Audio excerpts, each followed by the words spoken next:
brought you by Silver Pumps and Motors. Top quality और consistent performance के लिए सिर्फ सिल्वर पंप्स नाम याद रखना. 2025లో పెద్దగా స్టార్స్ సందడి లేకపోవడంతో సినీ అభిమానులంతా నెక్స్ట్ ఇయర్ కోసం వెయిట్ చేస్తున్నారు. ఈ ఏడాది గ్యాప్ రావడంతో 2026లో దాదాపు అందరు హీరోలు బరిలో దిగుతున్నారు. కానీ ఇప్పటికే ఏడాది కాలంగా ఊరిస్తున్న ఒక్కడు మాత్రం నెక్స్ట్ ఇయర్ క్యాలెండర్ ను కూడా కంపల్సరీగా స్కిప్ చేయబోతున్నాడు. ఎవరా హీరో తెలుసుకుందాం పదండి. 2026 క్యాలెండర్లో స్టార్ హీరోల సందడి కాస్త ఎక్కువగానే కనిపించేలా ఉంది. చిరు, తారక్ ఒకే సీజన్లో రాబోతున్న విషయం ఇప్పుడే మాట్లాడుకున్నాం. మిగతా హీరోస్ కూడా బిగ్ రిలీజెస్ కి రెడీ అవుతున్నారు. Global star Ram Charan March date మీద ఆల్రెడీ ఖర్చు వేసేశారు.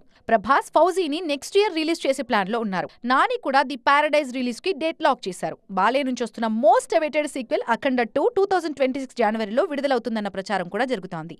పవన్ హీరోగా తెరకెక్కుతున్న ఉస్తాద్ భగత్ సింగ్ కూడా 2026లోనే రిలీజ్ కానుంది. అందరి హీరోలు బరిలో ఉన్న రేస్లో నేను మాత్రం లేనంటున్నారు సూపర్ స్టార్ మహేష్ బాబు. రాజమౌళి చేతుల్లో లాక్ అయిన మహేష్ 2027లో రిలీజ్ ప్లాన్ చేసుకుంటున్నారు. సో 2024 సంక్రాంతికి వచ్చిన మహేష్ మళ్లీ ఆడియన్స్ ముందుకొచ్చేది 2027లోనే. అది కూడా జక్కన్న ఎలాంటి డిలేస్ లేకుండా సినిమా కంప్లీట్ చేస్తేనే అన్నమాట.